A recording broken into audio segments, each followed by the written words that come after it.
seorang koruptor sebagai pertanggungjawaban moral. Saya mau minta klarifikasi, ini tanggung jawab siapa? Bapak malu nggak sih? Tidakkah saya dengar permintaan maaf yang benar seolah-olah menjadi korban?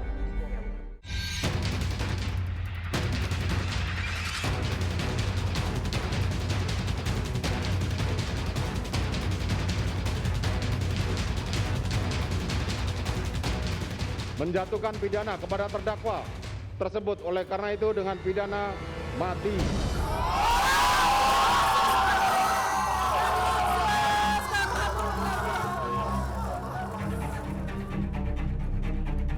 Vonis mati yang dibacakan Hakim Ketua Wahyu Iman Santoso menjadi kejutan publik di tanah air.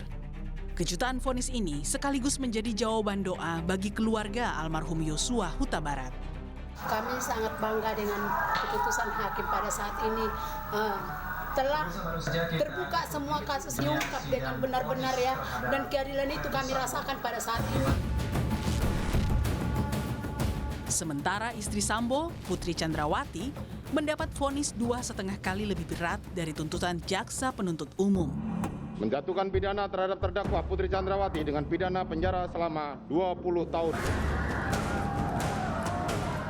Jadi soal untuk Putri Chandrawati, dari awal saya sudah mengutarakan, dari dialah pemantik permasalahan ini. Memang benar adanya, melalui keputusan hakim pun. Saya bukan orang hukum, saya bicara soal itu dari hati nurani. Hakim beranggapan tidak ada hal yang meringankan bagi Pasutri ini, sehingga keduanya patut mendapat putusan maksimal dan hukuman yang jauh di atas tuntutan jaksa. Ini kemenangan buat seluruh rakyat Indonesia. Karena selama ini ada pandangan di dalam masyarakat bahwa orang kecil tidak mungkin bisa melawan pejabat-pejabat yang besar, terutama para mafia. Dua anak buah Sambo lainnya, yakni Ricky Rizal dan Kuat Ma'ruf, juga mendapat vonis 5 hingga 7 tahun lebih tinggi ketimbang tuntutan jaksa. Kuat dan Ricky memastikan mengajukan banding. Jadi saya menganggap di persidangan ini memang benar-benar berjalan kuasa Tuhan menjamah hati nurani majelis hakim untuk menjatuhkan hukuman bagi mereka. Ini menurut saya sesuai dengan perbuatan mereka. Ajaib memang. Hukuman itu 2 kali lipat, 3 kali lipat dari tuntutan jaksa penuntut. Sangat-sangat suatu keajaiban di persidangan. Kejutan vonis hakim mencapai puncaknya saat menghadiahi Eliezer hukuman paling minim.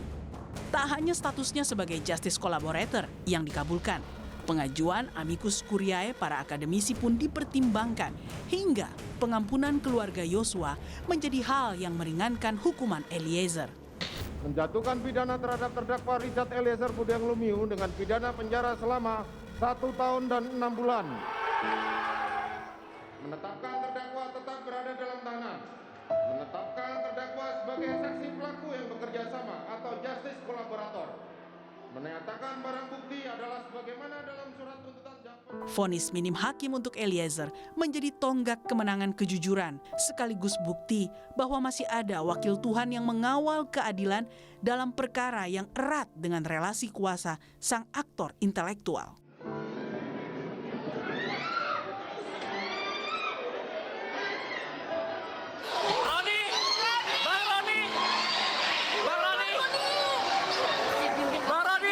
Kami sangat merasakan bahwa keadilan itu ada. Kami makasih buat majelis hakim yang sudah memutus perkara ini dengan adil. Tuhan yang melihat, Allah aku almarhum Yosua yang tidak bisa saya peluk lagi. Biarlah dia bersama Tuhan di sorga. Saya menyerah dan percaya kepada hakim memberikan vonis kepada Eliezer. Kami keluarga menerima apa yang diberikan hakim pada saat persidangan ini. Amin. Haleluya.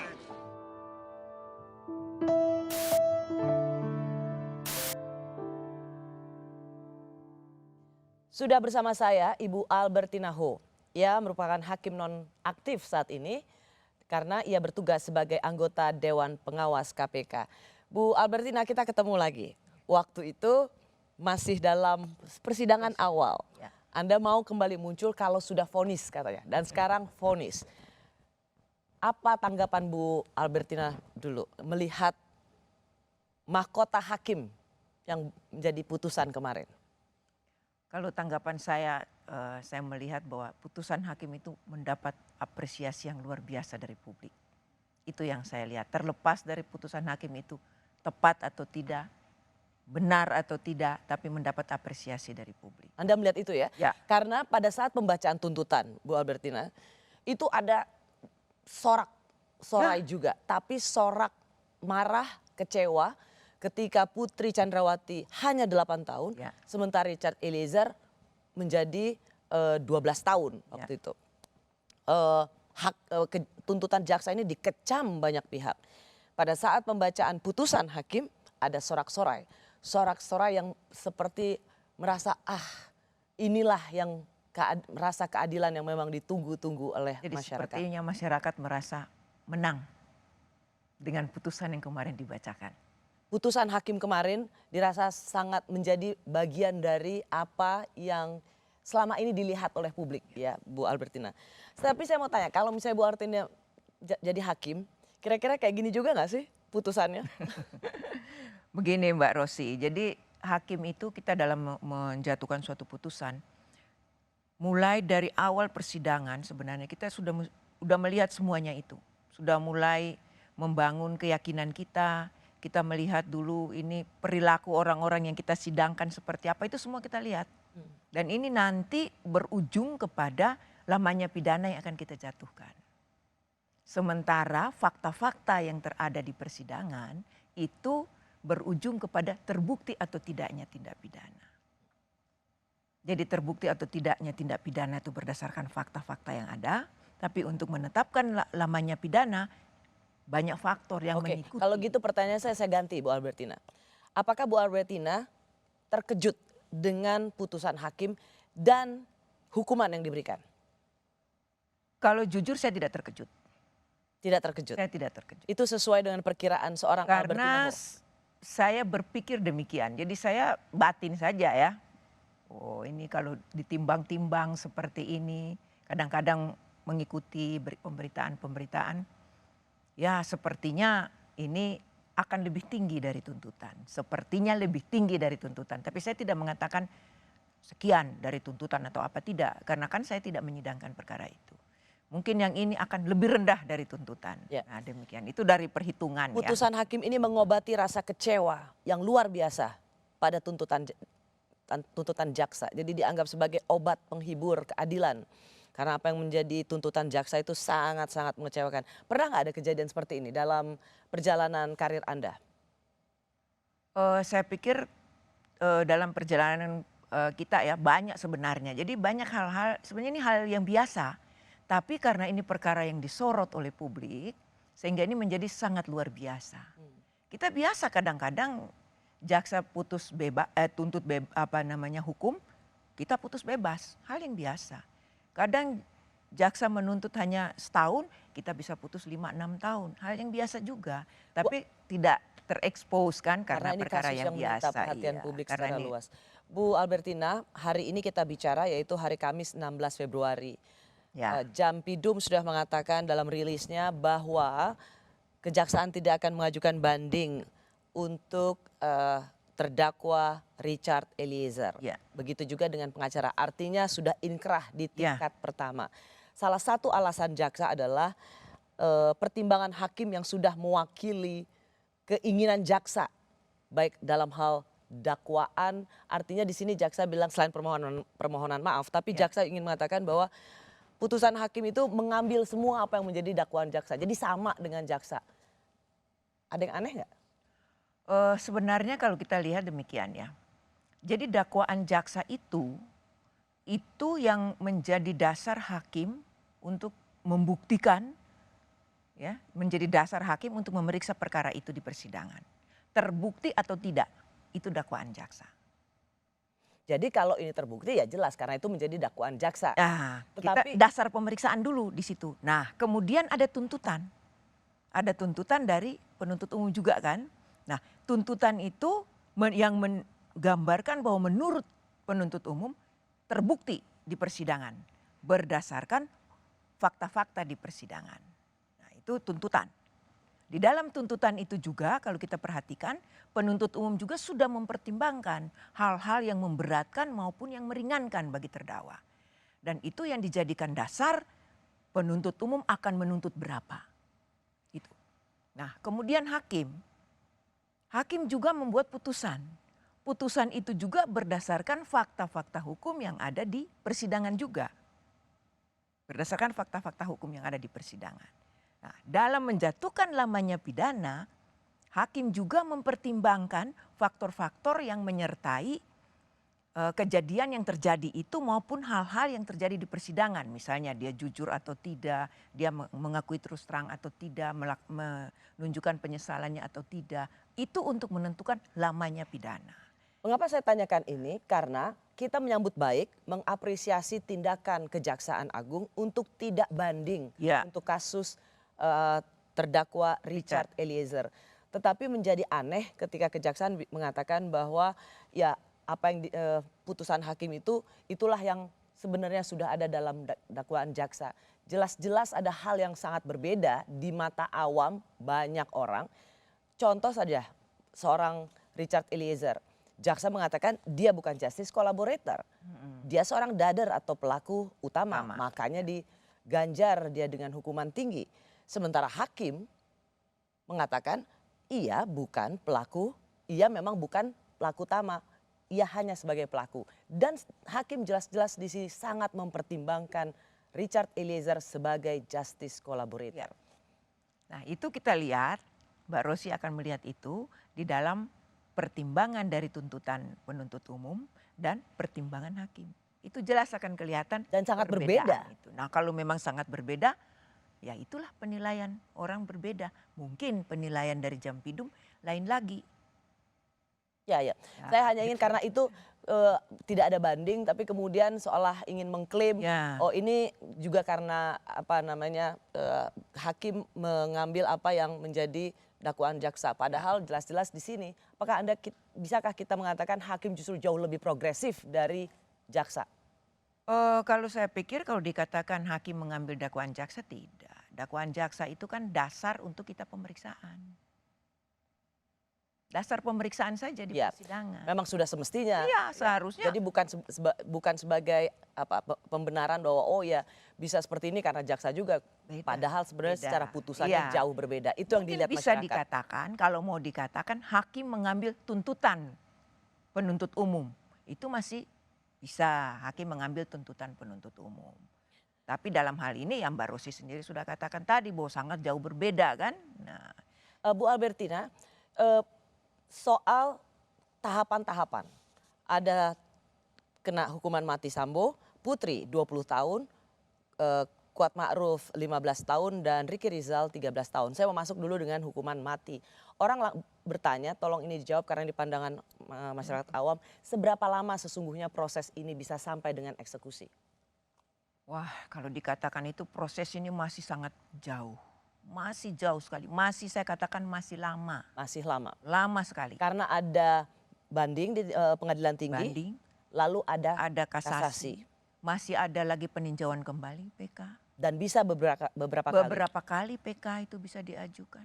Bu Albertina, adakah misalnya jangka waktu dari pengadilan tingkat pertama itu pengadilan negeri ke pengadilan tinggi ke Mahkamah Agung kasasi? Ada nggak jangka waktunya? Kalau itu ada jangka waktunya, sudah diatur oleh Mahkamah Agung sehingga suatu putusan itu bisa lebih cepat. Apalagi perkara ini kan menarik perhatian masyarakat, pasti akan cepat diselesaikan oleh pengadilan. Baik, kalau gitu pertanyaannya terdakwa ini masih bisa PK ya? Bisa. Dan itu bisa berkali-kali? Bisa berkali-kali. Nah, kalau misalnya pengajuan PK-nya 3 tahun ke depan, misalnya 2026, KUHP baru sudah berlaku. Apakah terpidana Verdi Sambo ini ikut KUHP lama, hukuman mati, atau ikut KUHP baru yang hukuman matinya itu dicoba dulu 10 tahun, kalau berkelakuan baik maka menjadi seumur hidup? Sebenarnya kalau kita membaca di pasal 3-nya ya, kalau saya ingat saya itu pasal 3. Itu jelas disebutkan di situ bahwa untuk putusan yang sudah berkekuatan hukum tetap, kemudian sudah berlaku peraturan undang-undang yang baru karena ada perubahan peraturan. kepada terdakwa ini, terpidana ya, kepada terpidana ini akan berlaku yang meringankan. Artinya begitu ada KUHP baru di 2026, Mulai berlaku KUHP baru. mulai berlaku KUHP baru, maka Verdi Sambo akan mendapat aturan hukum yang lebih ringan. Ya, dalam eksekusi pidananya ya. Jadi memang kecil kemungkinannya ia mendapat hukuman mati. Bisa saja terjadi kalau hukuman mati apabila memang mau dieksekusi sebelum berlakunya. Tapi itu kan secara common practice jarang sekali terjadi. Ya. Antrian mereka yang sedang menunggu eksekusi hukuman mati itu panjang sekali. Panjang. Jangan dipikir langsung terjadi, bisa 5 tahun, 10 tahun. Banyak, 10 tahun juga bisa. Di Nusa Kambangan itu banyak Mbak Rosi. Yang Saya masih pernah tugas di PN Cilacap. Di lapas di Nusa Kambangan itu kan termasuk wilayah kami untuk melakukan pengawasan dan pengamatan. Banyak yang sudah 10 tahun belum dieksekusi. Ya. Artinya dalam hal ini kalau kita bicara soal peluang, maka sangat besar peluang atau pasti yang terjadi pada Verdi Sambo adalah ia akan menerima aturan dalam KUHP baru. Yang kalau sampai PK ia tetap menerima hukuman mati, maka hukuman yang akan diberikan padanya adalah percobaan 10 tahun. Kalau berkelakuan baik maka dia menjadi seumur hidup. Betul? Ya, bisa begitu. Peluang itu ada. Rasanya pasti begitu. Saya tidak berani memastikan, tapi saya Karena katakan tergantung dari 10 tahun ya, tadi kan. Ya. Peluang itu ada. Baik. Motif kekerasan seksual terhadap Putri Chandrawati gugur, tapi hakim menemukan motif lain, yaitu Putri sakit hati pada almarhum. Saksi Sugeng Putut Wicaksono beberapa kali diingatkan oleh terdakwa bahwa cerita di Magelang tersebut tidak ada, itu hanya ilusi. Berdasarkan uraian pertimbangan tersebut di atas, dengan demikian motif adanya kekerasan seksual yang dilakukan oleh korban Nofriansah Yosua Huta Barat terhadap Putri Chandrawati tidak dapat dibuktikan menurut hukum. Sehingga motif yang lebih tepat menurut majelis hakim adanya perbuatan atau sikap korban Nofriansah Yosua Huta Barat, di mana perbuatan atau sikap tersebut yang menimbulkan perasaan sakit hati yang begitu mendalam terhadap Putri Chandrawati. Saya masih bersama Hakim Nonaktif Ibu Albertina Ho yang pernah bertugas di Pengadilan Negeri Jakarta Selatan tahun 2008 hingga 2011. Bu Albertina, motif pembunuhan itu tidak bisa diuraikan, tapi hakim memberikan penjelasan sakit hati. Tapi hakim juga tidak menguraikan kenapa sakit hati Putri pada almarhum. Ya, karena kalau saya lihat pertimbangan hakim ya dalam putusan itu memang tidak terungkap di persidangan. Mengapa Putri sakit hati terhadap almarhum? Itu tidak terungkap di persidangan. Tapi ketika hakim melihat ada sebuah rasa sakit hati, satu sakit hati dari Putri ke Sambo, ketika dia sudah mengatakan itu, mengapa itu tidak coba diuraikan? Dari mana rasa sakit hatinya? Ya, karena kalau saya lebih melihat mungkin di dalam persidangan memang fakta-fakta itu tidak terungkap. Karena kita lihat juga bahwa di situ minim sekali kan saksi. Minim sekali saksi yang mengetahui itu dalam saksi dalam arti secara objektif ya bisa menjelaskan itu. Ya tapi dari mana hakim bisa langsung menyimpulkan Putri Sambo sakit hati pada Yosua? Nah itu memang hakim yang tahu ya dia dari mana menyimpulkan itu. Tapi yang jelas dia menyimpulkan bahwa rasa sakit hati itu ada. Entah itu perbuatan Yosua, tapi dia juga tidak mengatakan perbuatan yang mana yang mengakibatkan. Tapi sebenarnya perlu nggak hakim menguraikan dari mana keyakinan hakim melihat bahwa Putri Sambo sakit hati pada Yosua? Sebenarnya kalau kita lihat dalam perkara ini, itu juga sebenarnya tidak perlu juga harus kita buktikan rasa sakit hati itu. Karena seberapapun sakit hati itu kan tidak menjadi alasan pembenar untuk kita melakukan suatu tindak pidana kan. Makanya itu tidak, kalau saya lihat tidak dikejar lebih lanjut oleh hakim untuk pembuktian itu. Tapi itu hanya sebagai hal yang untuk dipertimbangkan hakim untuk lamanya pidana yang akan dijatuhkan itu. Dilihat di situ kalau saya lebih lihat kepada situ. Jadi tidak dikejar lebih lanjut rasa sakit hati itu. Karena itu bukan menjadi suatu alasan sehingga bisa membenarkan orang melakukan tindak pidana. Apalagi hakim juga mengatakan soal motif yang tak terungkap. Ini kata Ketua Majelis Hakim. Betul.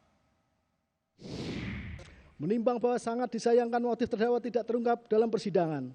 Mengapa terdakwa harus membuat cerita yang menyesatkan sedemikian rupa sehingga membuat Verdi Sambo suaminya begitu marah dan terpicu merancang pembunuhan terhadap korban Yosua.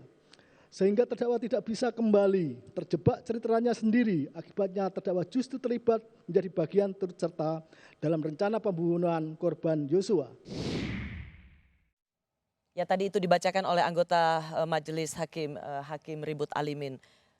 Betul. Tidak dapat menggali motif Iya. apa yang terjadi. Iya. Apakah ini bisa disebut sebagai sesuatu yang kegagalan? Kenapa sih dibunuh? Sebenarnya kalau kita katakan kegagalan hakim maksudnya dalam pembuktian. Untuk media. Saya katakan tidak juga. Tidak juga. Karena apa? Minimnya bukti di situ. Dan, nah itu tadi, motif itu juga tidak perlu karena tidak terlalu harus diperlukan juga karena motif ini tidak mengakibatkan seseorang itu boleh dibunuh. Ya. Apapun Kan alasannya. jadi pertanyaan, sudah dibunuh dengan skenario luar biasa, pasti ada sesuatu. Itu yang ingin selalu Ya. dicari. Betul, pasti ada sesuatu dan itu menjadi tanda tanya. Sementara bukti-buktinya kan minim sekali, tidak ada. Yang paling tahu itu adalah Putri dan almarhum. Sementara Putri sendiri membuat skenario. Nah, dari mana bisa kita ungkapkan lagi motif itu? Tidak ada bukti yang lain. Karena yang mengetahui hanya mereka berdua. Sehingga fokus utama pertimbangan hakim adalah memastikan unsur pembunuhan berencana itu dapat dibuktikan, Ya, terbukti. itu terbukti. Ada satu lagi yang menarik sebenarnya Bu Albertina ya, soal hakim mencari tahu seperti apa korban kekerasan seksual. Karena sidang sempat tertutup, Putri Chandrawati menangis terseduh-seduh sebagai saya adalah korban. Tapi hakim dalam pertimbangannya mengatakan sesuatu yang sangat berbeda tentang kekerasan seksual. Ini dia. Bahwa faktanya, menurut terdakwa, setelah mengalami kekerasan seksual serta adanya bantingan 3 kali yang mengakibatkan terdakwa jatuh terduduk, bersandar pada keranjang pakaian kotor. Terdakwa melalui saksi Riki Riksal telah memanggil korban Yosua dan ketika bertemu, terdakwa berusaha menenangkan korban Yosua serta mengatakan mengampuni perbuatanmu yang keji dan meminta korban Yosua resign. Perilaku terdakwa yang demikian bertolak belakang dengan korban kekerasan seksual pada umumnya sehingga tidak dapat diterima dan tidaklah logis. Seandainya terdakwa benar telah mengalami korban kekerasan seksual, tentulah tidak mungkin seketika berkeinginan bertemu dengan pelakunya dalam hal ini korban Yosua. Bahwa dengan demikian, pendapat ahli Dr. Reni Kusuma Wardani yang telah melakukan pemeriksaan terhadap terdakwa bersama timnya sebagaimana hasil pemeriksaan psikologi forensik nomor 058-E-HPPF-APS Apsifor /9 Romawi /2022 bertentangan dengan berbagai jurnal yang ada. Hakim mementahkan dengan sangat loud and clear pandangan ahli.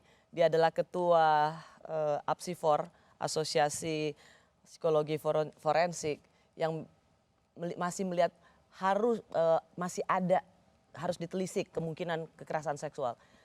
Hakim tadi mengatakan bertentangan, pandangan ahli ini bertentangan dengan jurnal-jurnal internasional yang ada. Jadi mementahkan keterangan ahli. Memang hakim itu Mbak Rosi tidak terikat dengan keterangan ahli. Itu yang pertama. Kemudian yang kedua memang hakim itu juga kan pengalamannya, apalagi hakim Jakarta Selatan, pengalamannya kan sudah panjang sekali.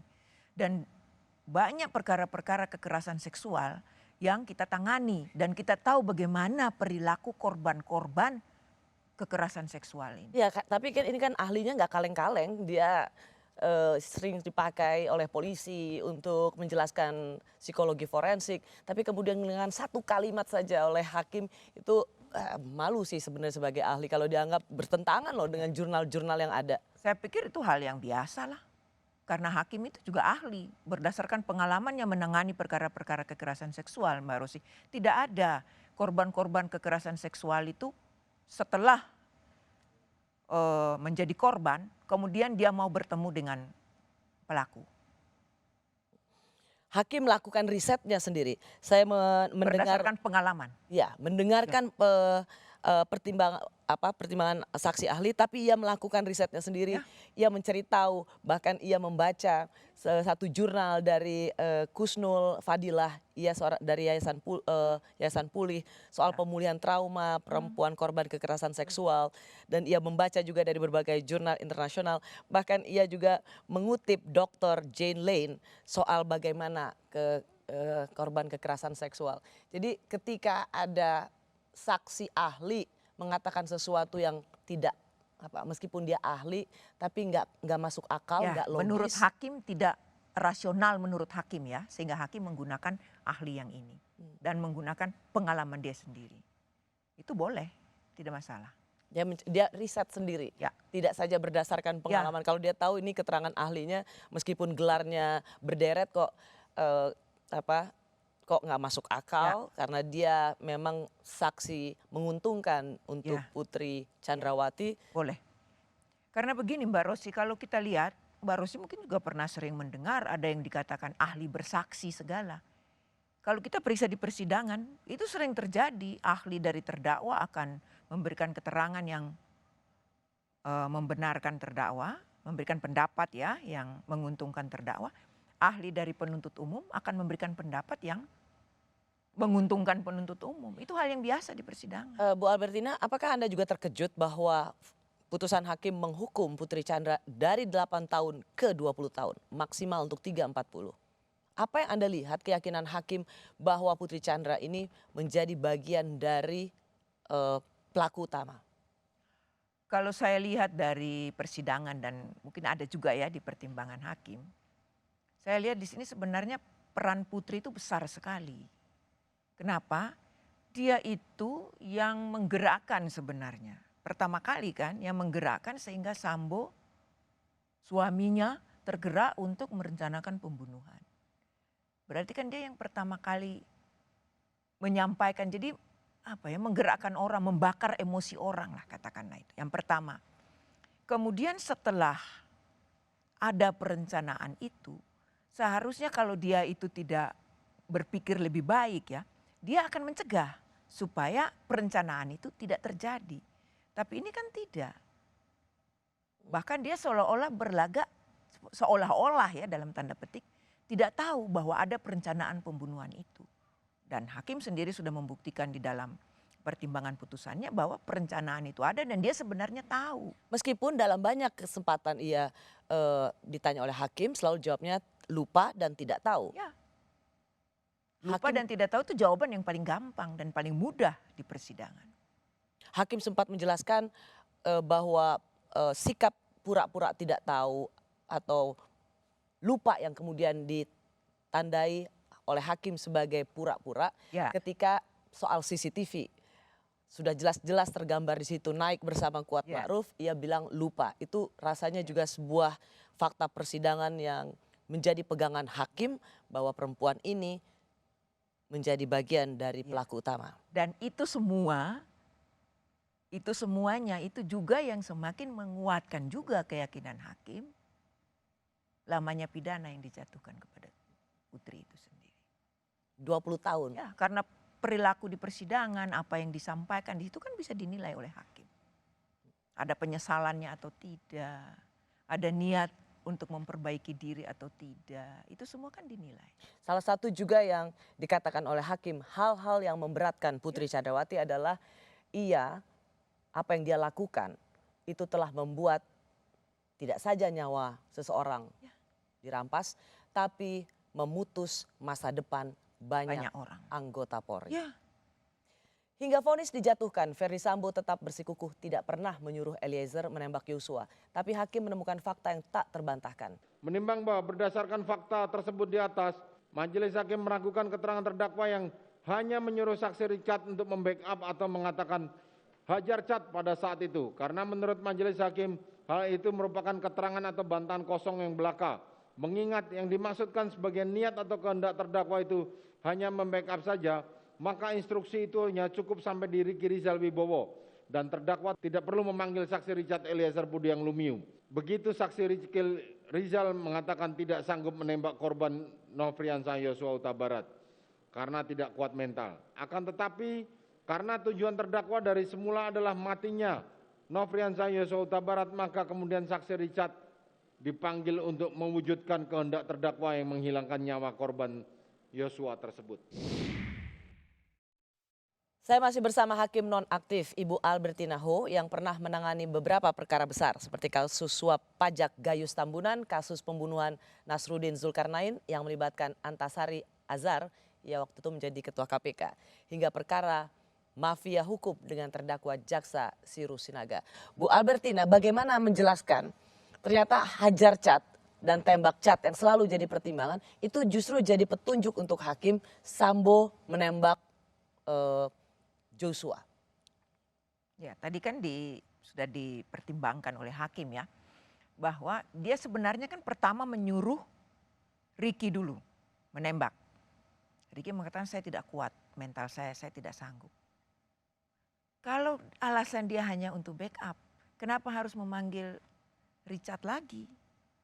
Nah, panggil Richard, dia perintahkan menembak, Richardnya sanggup. Nah, kelihatan nyata lagi mempersiapkan segala sesuatunya. Untuk apa menyiapkan kotak, mengambil kotak peluru, mengisi magasin pelurunya, itu dipenuhi dan sebagainya. Kalau hanya sekedar untuk membackup, kalau dia katakan backup, atau hanya untuk menghajar. Mungkin ini menghajar dalam tanda petik. Ini bisa juga. Ya, karena menarik apa yang dikatakan oleh hakim, ini luar biasa sih sebenarnya. Hajar cat pada saat itu, karena menurut majelis hakim, hal itu merupakan keterangan atau bantahan kosong belaka. Ya, betul. Mengingat yang dimaksud sebagai niat atau kehendak terdakwa itu hanya membackup saja, maka itu cukup sampai di Ricky Rizal Wibowo. Tidak perlu memanggil Richard. Karena Ricky itu nggak mau karena disuruh nembak. Ya, dia tidak mau karena disuruh nembak. Saya tidak kuat mental saya, kira-kira begitu kan. Artinya kan instruksinya sama dong, sama-sama untuk nembak. Bukan untuk. Berarti ketika ada yang satu bilang, Richard Eliezer bilang tembak, Sambo tetap bersikukuh bilang hajar. Karena sebenarnya dua-duanya dari awal sudah disuruh menembak. Disitulah bukti petunjuk yang dipertimbangkan oleh hakim tadi. Selain keterangan dari Richard itu mengatakan menyuruh menembak, keterangan Richard ini oleh hakim dipertimbangkan lagi, didukung oleh alat bukti lain, alat bukti petunjuk. Ya itu tadi yang dipertimbangkan oleh hakim. Bu Albertina, saya mau bertanya soal Ricky Rizal. Ia juga naik banyak, 13 tahun. Bagaimana penjelasannya orang gak ikut nembak, orang menolak untuk menembak, dia tidak ikut membuat orang mati, kenapa dia bisa berat bahkan lebih tinggi dari tuntutan jaksa? Tapi dia ikut di dalam mewujudkan tindak pidana itu. Dari mana? Dari mana keyakinan hakim yang Ibu lihat? Memanggil Richard. Jadi kita tuh kalau dalam pembunuhan yang bersama-sama atau suatu tindak pidana yang dilakukan bersama-sama, tidak perlu semua pelaku itu melakukan unsur-unsur di dalam tindak pidana itu. Tidak perlu melakukan secara aktif. Bisa saja diam, bisa saja menjaga di luar, bisa segala macam bisa. Tidak perlu termasuk tinggi sekali untuk Ricky Rizal. Bagaimana kalau ia juga mempunyai pembelaan, dia nggak tahu bahwa ada rencana untuk membunuh Yosua, tapi dia hanya mendapat perintah. Kan sudah awal dia sudah ditawarkan untuk membunuh, menembak, dan dia menolak. Kan pertama ditawarkan dulu ke dia kan, menembak, saya tidak kuat mental saya. Udah kalau begitu kamu panggil Richard. Berarti kan dia tahu bahwa Yosua akan ditembak. Terus apa yang dilakukan oleh Ricky? Memanggil Yosua. Memanggil Richard. Dia memanggil Richard untuk datang. Padahal kan dia tahu sebenarnya bahwa Richard ini akan disuruh untuk menembak. Apa yang dia lakukan terhadap hal ini? Dia tidak melakukan apa-apa selain memanggil Richard. Berarti secara tidak langsung kalau saya lihat di sini bahwa dia juga menyetujui tindak pidana itu terjadi. Karena banyak yang cukup terkejut tinggi sekali untuk Ricky Rizal. Untuk seseorang yang menolak menembak, tidak ikut merampas nyawa orang, tapi tinggi sekali. Tapi orang tidak melihat faktor-faktor lain. Hanya melihat dia menolak. Tapi yang lainnya tidak dilihat. Kan harus, kalau pertimbangan hakim kan utuh. Jadi Ibu Albertina setuju bahwa memang Ricky Rizal harus lebih tinggi dari tuntutan jaksa? Kalau saya melihat dari membaca, dari melihat fakta-fakta ya bukan harus lebih tinggi dari tuntutan jaksa. Tuntutan jaksanya 8 tahun ya. Ya. Kalau dilihat dari itu ya mestinya lebih tinggi karena dia ada perannya di situ. Dalam persidangan kemarin selalu pertimbangan hakim itu selalu menyebut apa yang disebut dengan meeting of mind. Ya, meeting of mind. Coba kita dengarkan sekali lagi soal meeting of mind, baik itu untuk Ricky Rizal maupun Kuat Ma'ruf. Ya. Menimbang bahwa dikatakan meeting of mind, garis miring kesamaan kehendak antara pelaku satu dengan pelaku lainnya sesuai perannya masing-masing, bukan berarti harus adanya pertemuan rapat bersama dan bersepakat menghilangkan nyawa korban. Akan tetapi dengan para pelaku sesuai dengan perannya masing-masing memiliki maksud dan tujuan yang sama. Dalam hal ini adalah meninggalnya korban dipandang sebagai adanya meeting of mind. Bagaimana menjelaskan soal ini? Ini masalah kesesuaian kehendak. Itu tadi yang sudah saya jelaskan juga sedikit bahwa kesesuaian kehendak ini tidak harus kita sama-sama setuju, kita rapatkan dulu, kita bicarakan dulu, itu yang tadi dipertimbangkan oleh hakim. Tapi cukup dengan apa yang kita lakukan ini dan itu terjadi tanpa kita menghalangi, itu sudah kelihatan di situ kesesuaian kehendak kita untuk dia mati. Seperti saya kasih contoh ya, tadi si Ricky, kalau disuruh memanggil Yosua, dia tidak memanggil, tapi mungkin melakukan upaya lain, apa malah justru suruh Yosuanya pergi atau bagaimana? Ini tidak ada kesesuaian kehendak di situ. Dan tidak akan terjadi kan tindak pidana itu. Tapi Ricky malah memanggil Yosua, dipanggil masuk. Padahal dia tahu bahwa Yosua ini akan dibunuh.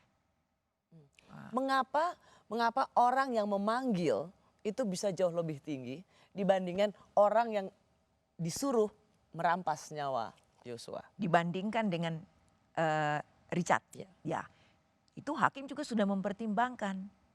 Richard ini dipanggil, di sini hakim kalau saya lihat itu intinya hakim mempertimbangkan juga itu mengenai relasi kuasa yang jauh pangkatnya.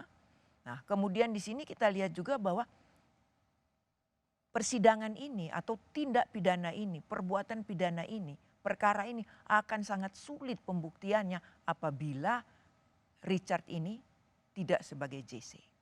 Bahwa ia betul sebagai pelaku, seperti apa yang menjadi pertimbangan hakim, tapi dia bukan pelaku utama. Ya, dan dia JC ini yang sangat pegang peranan. Itu yang tidak didapatkan dari Kuat maupun Ricky Rizal. Tidak ada.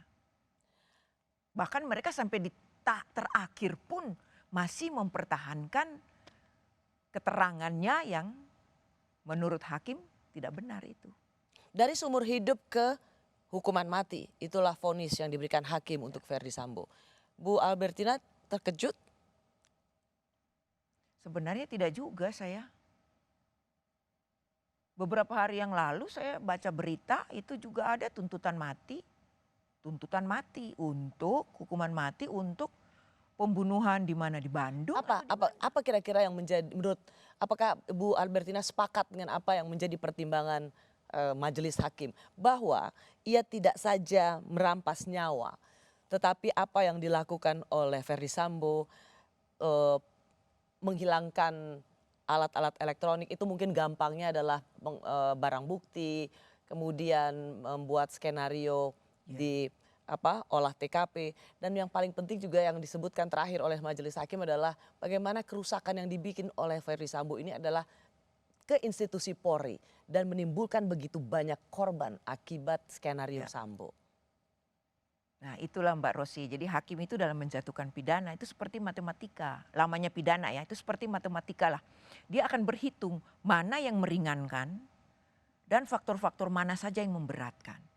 Nah kalau saya lihat di sini hakim tidak ada sebenarnya yang meringankan. Untuk Ferdy Sambo dan Putri Chandra? Ya, sama sekali tidak ada. Justru yang memberatkan ini banyak sekali. Banyak sekali. yang memberatkan. Sebenarnya kan kalau hakim mau main aman, samain aja sama tuntutan jaksa ya. Oh, Seumur nggak hidup. boleh begitu dong. Nggak boleh. Justru hakim itu harus sesuai fakta persidangan, dan jangan lupa Mbak, hakim itu juga harus memperhatikan juga nilai-nilai hukum yang hidup di masyarakat. Kita lihat hakim juga, saya lihat itu memperhatikan masukan-masukan dari masyarakat, pendapat-pendapat dari masyarakat. Mengapa hakim menambah hukuman pada Ferry Sambo lebih berat dari tuntutan jaksa? Tentu saja telah dipertimbangkan oleh hakim karena tidak ada yang meringankan dan semua memberatkan. Dan kalau kita lihat hal-hal yang memberatkan ini kan banyak sekali. Nah, ini mungkin bisa Mbak Rosi dibandingkan dengan tuntutan dari penuntut umum. Ya. Apakah sama hal yang memberatkan ini dengan yang di dalam tuntutan dengan dalam putusan? Tidak. Tuntutan jaksa tidak itu berbeda kan sama ya? sekali jauh. Nah, jauh berbeda. Kemudian di dalam tuntutan di dalam tuntutan ada hal yang meringankan, tentu saja. Di dalam putusan tidak ada hal yang meringankan. Dengan demikian tentu saja pasti akan lebih tinggi dari tuntutan pidana ini. Ya. Itu.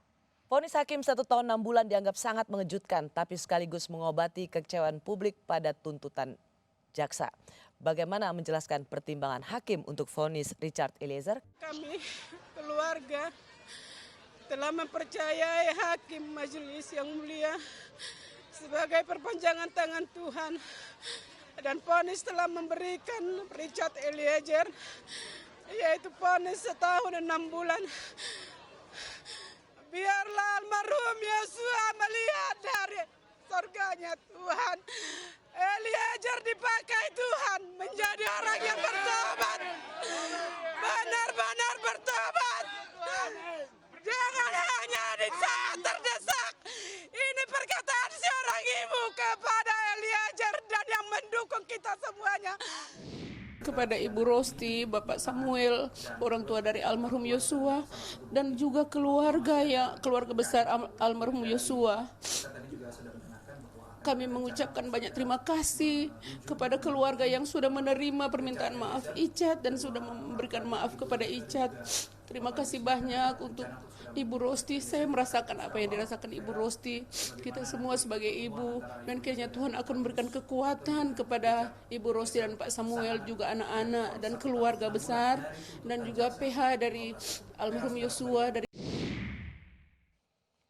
Bersama saya Ibu Albertina Ho yang merupakan hakim non-aktif karena saat ini bertugas sebagai anggota Dewas KPK. Bu Albertina, ada faktor permaafan.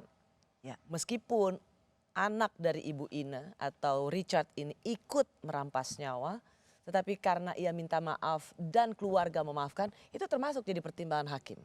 Ya. Padahal ia ikut merampas nyawa. Ya. Itu biasa. Biasa. Itu bisa menjadi faktor yang meringankan juga. Karena ada semacam keikhlasan dari keluarga. Ya, keikhlasan dari keluarga. Soal 1 tahun 6 bulan ini, menurut Ibu terlalu ringan atau harusnya bisa lebih berat? Terlalu ringan atau terlalu berat? Saya tidak bisa mengatakan terlalu ringan atau terlalu berat. Tapi kalau saya lihat dari pertimbangan yang disampaikan oleh hakim, saya pikir ya itulah pertimbangan hakim ya, 1 tahun 6 bulan itu sudah cukup untuk Richard di situ. Karena pertimbangannya yang paling besar di sini adalah kita lihat bahwa tindak pidana ini bisa terungkap dengan bantuan dari Richard. Kemudian Richard ini dia bagaimana harus menghadapi relasi kuasa yang sangat besar sebenarnya ya, karena dia juga anggota Polri. Mungkin akan lebih mudah kalau Richard ini bukan anggota Polri. Menjadi JC itu akan lebih mudah bagi dia. Tapi karena dia anggota Polri juga dan pelakunya ini, ada pelaku utamanya ini adalah atasannya langsung. Wah, ini tentu saja lebih berat Ya. untuk dia menjadi JC ini. Untuk menyampaikan semuanya secara terus terang. Jaksa dalam tuntutannya menafikan justice collaborator dengan alasan ada SEMA atau surat edaran Mahkamah Agung. Pelaku itu nggak bisa jadi JC, itu kata jaksa. Tetapi karena mengacu pada surat edaran Mahkamah Agung. Tapi justru hakim di bawah atap Mahkamah Agung malah tetap meneguhkan seorang Richard Eliezer sebagai justice collaborator. Yang hakim malah seperti tidak mengindahkan SEMA. Sebenarnya kalau dibilang tidak mengindahkan juga mungkin hanya tidak dipertimbangkan ya di dalam putusan ini. Tapi memang di dalam SEMA itu mengatur sebenarnya kalau pelaku utama itu dia tidak bisa sebagai JC. Nah, kalau dalam pertimbangan hakim kami lihat itu dia bukan pelaku utama. Nah, di situ jadi hakim tidak menggunakan SEMA ini. Ya. Karena dia bukan pelaku utama. Disitulah yang luar biasa berbedanya antara tuntutan hakim, tuntutan jaksa, dan putusan hakim. Ya. Bagaimana jaksa melihat Richard sebagai pelaku utama Ya. sehingga menggunakan alasan surat edaran Mahkamah Agung. Sementara para hakim sendiri yang di bawah Mahkamah Agung melihat dia bukan pelaku utama sehingga SEMA itu tidak perlu menjadi pertimbangan. Ya, karena menurut hakim tentu saja berdasarkan fakta di persidangan yang sudah dipertimbangkan semuanya itu tadi, dia bukan pelaku utama. Dia pelaku tapi bukan pelaku utama. Apakah desakan dari para guru besar, aktivis, LSM, para profesor yang menginginkan adanya keadilan dan keringanan hukuman untuk Richard Eliezer, Anda juga tangkap sebagai tekanan publik? Kalau di dalam pertimbangan hakim sendiri sudah dikatakan bahwa itu bukan merupakan tekanan untuk hakim. Dan sebenarnya sebagai hakim, sebenarnya hal-hal begitu itu tidak merupakan tekanan untuk kita karena kita bebas. Pendapat ahli saja bisa kita kesampingkan kan, apalagi hanya pembicaraan-pembicaraan di luar ada yang memberikan apa, tidak jadi masalah sebenarnya.